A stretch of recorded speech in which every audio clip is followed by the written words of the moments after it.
Hello friends, कैसे आप सभी। स्वागत है आपका मेरे चैनल ऑनलाइन स्टडी जीएस में, जिसमें कि आज हम करने वाले हैं MED 8 इग्नू का इम्पोर्टेंट क्वेश्चन। MED 8 का मतलब जो बुक्स का नाम है वो है भूमंडलीकरण और पर्यावरण, ग्लोबलाइजेशन एंड एनवायरनमेंट।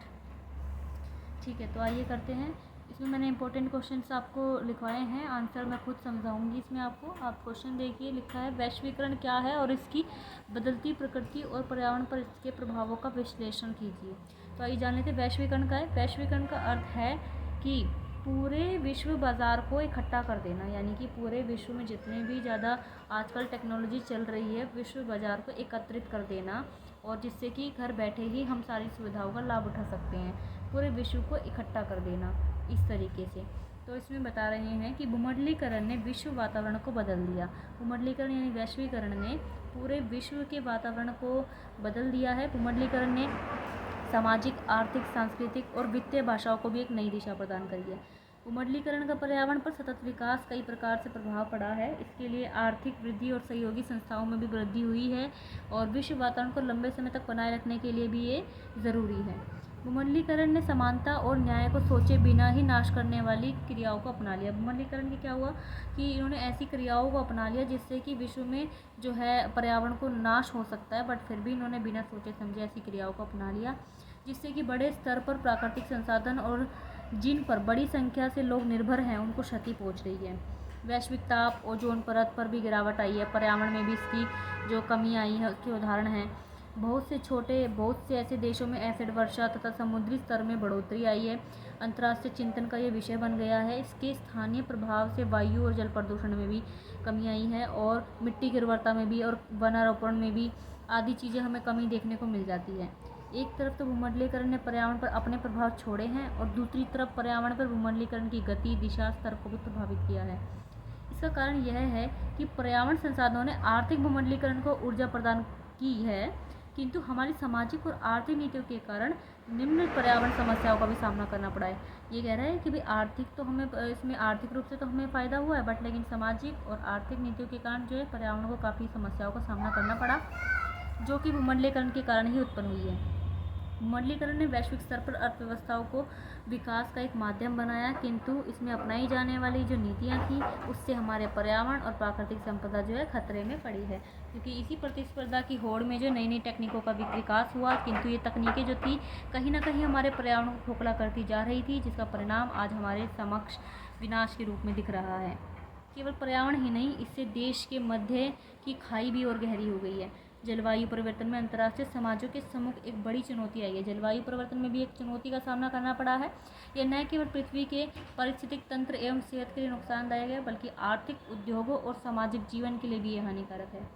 जलवायु परिवर्तन की एक गहन समस्या है, अतः इसका समाधान विश्व स्तर पर संभव बनाने के लिए शोध, ज्ञान का वितरण, सभी स्तरों पर लोगों का सहयोग होना आवश्यक है। यानी कि जलवायु परिवर्तन जो है एक समस्या तो है, बट लेकिन इस पर सभी लोगों की राय होनी बहुत ज़रूरी है। सभी लोगों का सहयोग होना जरूरी है कि इसमें किस तरीके से हमें जो है इसका निवारण किया जाए।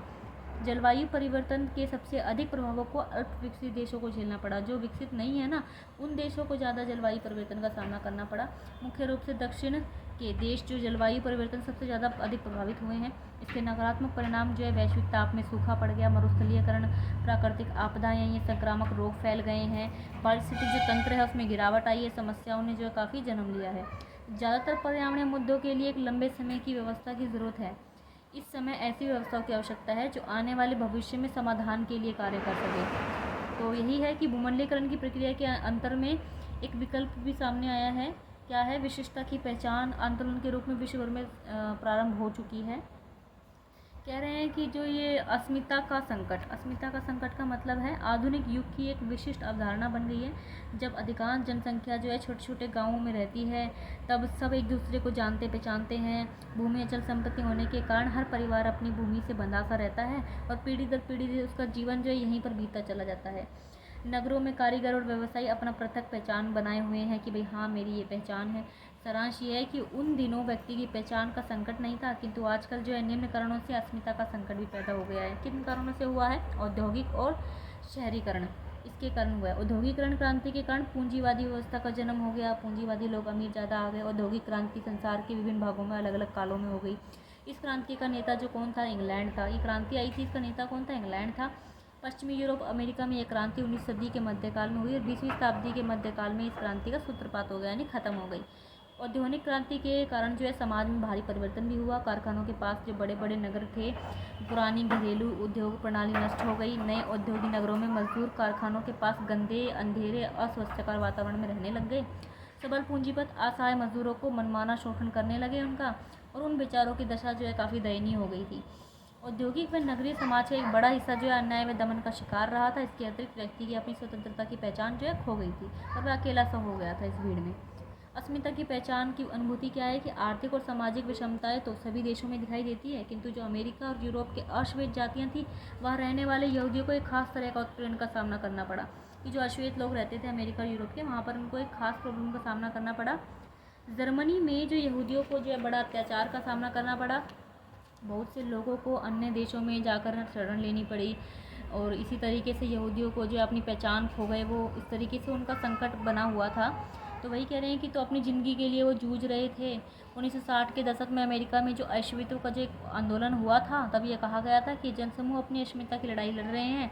अस्मिता के इस प्रकार पर प्रतिभाषित किया गया था कि अपनी पहचान की अनुभूति के लिए इस बात का बोध हमें कौन है, कि हम कौन हैं, कहाँ से आए हैं, क्या हमारी पहचान है। तो वो सब चीज़ उनको प्रॉब्लम का सामना करना पड़ रहा था। धीरे धीरे जो है अमेरिका और विश्व के अन्य भागों में भी कई जनसमूह में अपनी अस्मिता को लेकर चिंता जो है पनप गई थी।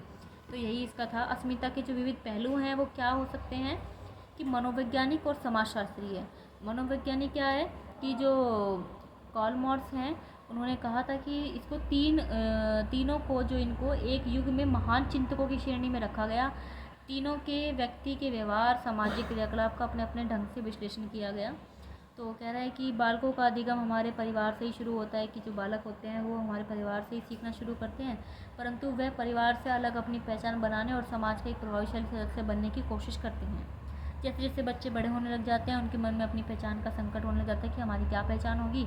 किशोरावस्था में ही उनके व्यक्तित्व को गढ़ने में परिवार की अपेक्षा स्कूल और मंत्री मित्र मंडली का योगदान जो उनका रहता है, और अब उनकी जो एक विशेष पहचान बन जाती है। परंतु जाति या वंश व्यक्ति के वश में नहीं होते हैं, इसीलिए यदि इस आधार को भी अपमानित किया जाए तो उन्हें बड़ा ही संघर्ष का सामना करना पड़ता है।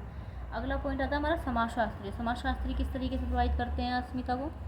समाजशास्त्री अस्मिता के प्रश्न को एक पृथक दृष्टिकोण का प्रदान करते हैं। हालांकि दृष्टिकोण में मनोवैज्ञानिक उपज माना जाता है, किंतु जो कह रहे हैं इसका संबंध जो है इस तरीके से है कि युवा वर्ग, महिलाएं, जातीय समूह, अल्पसंख्यक जो इसका सामना कर रहे हैं।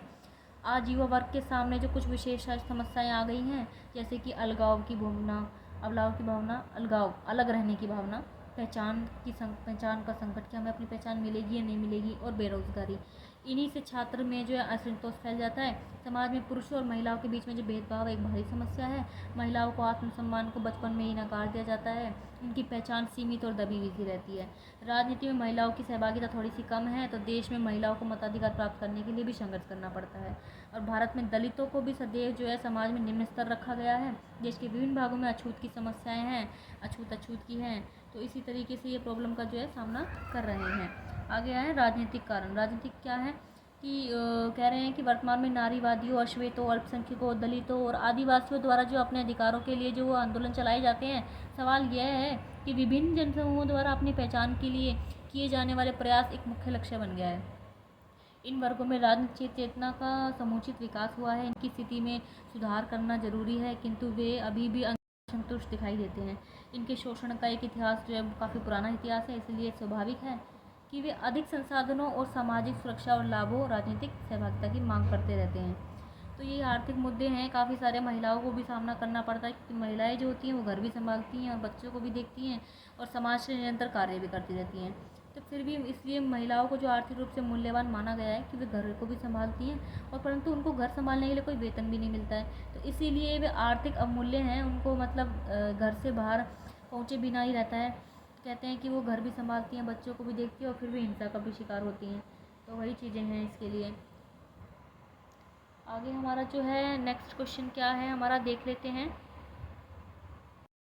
दोस्तों नेक्स्ट वीडियो में मैं आपको नेक्स्ट क्वेश्चन समझाऊंगी। अभी लेंथी वीडियो हो गई थी इसलिए मुझे इसको थोड़ा सा यहीं पे स्टॉप करना पड़ा।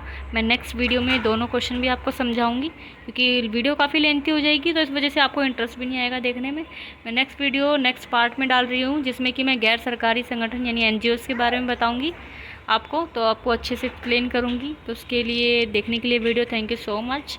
अच्छे से समझ आया हो आपको तो उसके लिए भी थैंक यू।